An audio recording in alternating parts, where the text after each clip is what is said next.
With the pit stops now, with the drafting and the restrictor plate, is that going to be more critical, Ned? Well, certainly the drafting and fuel mileage is going to be critical. It'll become more critical when we get in the last 50 or 60 laps of the race. Well, I think what's important now, if there are no more yellow flags, Ken Schrader's in a great position to win this because he's got enough mileage. It's going to be a close. Mark Martin has crashed. Mark Martin has torn up the Roush Ford. It's in the wall.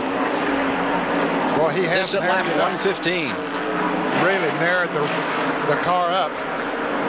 That's the second Ford to crash in almost the identical position. That's where the Ridley car crashed as well. You know, it's interesting. All the trouble this week has been dead past the start-finish line.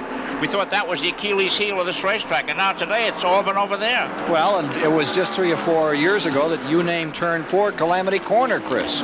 It's amazing how the trouble spot changes at this racetrack. Well, this is going to be a break for a number of those drivers who had not made pit stops. Rick Wilson now coming into the pits. He had not stopped under green. And Morgan Shepherd, several others. Here's Rick Mast into the pits. We see Rick Wilson with the Oldsmobile, the Morgan McClure team. Here's Rick Mast without a sponsor. They're looking for a sponsor. If they can find one, they'll run the whole series this year, but they're going to run the first 3 races anyway. It's an unusual looking car without anything on its rear flank. Doesn't look right, Chris, to have a car out there without a sponsor on the back. I don't know. I'm sure that there's some sponsor was wondering what it would cost to get his name on right now. Well, I'll tell you, it would have been a good time to be on there because he's run up front in the top 10 most of the day. He'd probably be willing to pull in, do a little paint work for a second or two. Certainly. The check would have to have a lot of zeros on it. Yeah. Here's Mark Martin. Looks a little stunned as he climbs out of that car. He really took a hit. He hit the wall hard, no question about it. Dave Despain. 2 of the 3 Rick Hendrick Chevrolets are on pit road. Darrell Waltrip comes in. Directly behind him is Jeff Bodine. On the Waltrip car, they go to the right-hand side tires. And meanwhile, for Bodine's crew, it looks like it'll be a 4-tire change, changing on both sides. Now they come around to do both sides on Waltrip as well. 4 tire changes on both those Chevrolets. Bodine is out first. Waltrip a little slow, a little ragged. 23:27 the time on Waltrip. 22:82 the time for Bodine. Wholesale positions change here on the leaderboard now. Here's Mark Martin, who works so hard. He's been doing weightlifting, got to 140 pounds this year. He's always been a very light-looking driver, kind of fragile-looking. He really looks strong this year. And looks like he's hurt his shoulder as he walks to the rescue unit. Go back to the infield hospital. Replay on Mark Martin's Roush Ford.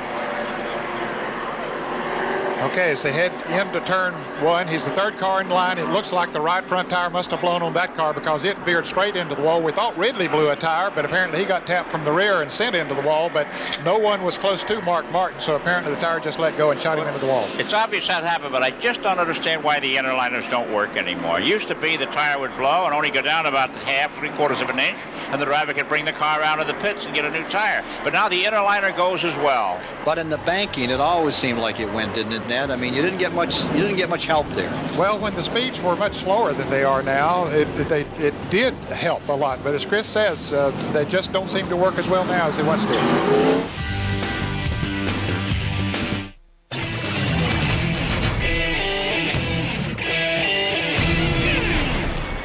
120 laps have been complete as we come back to you live here at the Daytona International Speedway, and we're just about ready to go back to green for a different look at this green flag restart. Let's go to the man who watches it from the pits, Mike Joy.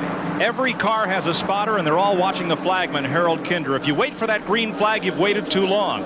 I'll watch Harold's elbow. He gives it a little flip before he tosses that flag, and if my driver's out there and I'm on the headset, I'm yelling go as soon as he moves that elbow. Right about go before you see the flag. Otherwise, too late. Ken Schrader on the get-go. Gone. 1985 Winston Cup Rookie of the Year. Blast back in front into turn 1. Lake Speed pitting on that restart. Something to miss on car number 83. Well, Lake, of course, had been in the garage area for quite a while as a result of being involved in the wreck with Jody Ridley, but they made repairs and have him back out, but he did come back down pit road. Item number 27, Rusty Wallace, running 27th overall, has made up a lap. He has made up a lap. So and that now he means is 2 down. 2 more down. He lost 4 laps when they had to replace a wheel bearing on the left front of his Pontiac. Standing, Schrader first, Mass second, Kowicki third, Gant fourth, Earnhardt fifth, Morgan Shepherd in 6 on the restart. Here's Rusty Wallace blazing away. He's picked up 2 laps. 2 more he needs. Well, I said a while ago that it's harder to make up laps here, but he's proven me half wrong, at least, because he's made up half of the laps he was down. We've seen him come from 4 laps back. Let's see what he'll do today. He's not one to give up. Up in front, Schrader. Ooh, it looked like right in front of him, it looked like a tire might have blown or something. It must have hit a wet spot on the track or something, because something just came up all of a sudden right out of turn 2. They're the Petties together. Further back in the field, Richard is being shown in 12th. And I'm not so sure about 23 has gone a lap down Kyle. In our latest report, we did not have him in the top 20. And there from Ricky Rudd's bumper cam, you see Richard on the attack, on the prowl, low side of this high bank 2.5-mile track. Yeah, I think Kyle's on the lead lap, Ken. I think he just picked himself up there now. This spot on the standings here. Yeah. There's 20 cars in the lead lap. If that is true, then he's running in the 14th.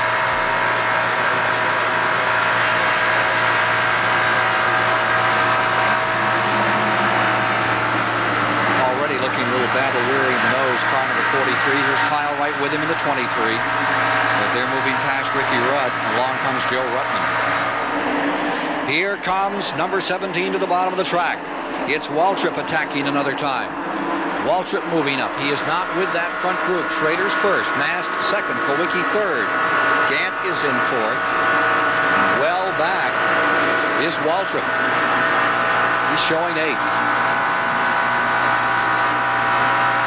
As Phil Parsons getting past on the outside in car number 55, he just wants to get back in line. He did quickly pull back in front of Rusty Wallace to try to pick up the draft for those cars that were moving around him. Running about a foot apart. Notice that Schrader drives without gloves. Most drivers prefer gloves. He's a sprint car driver. Doesn't play with any of that sissy stuff.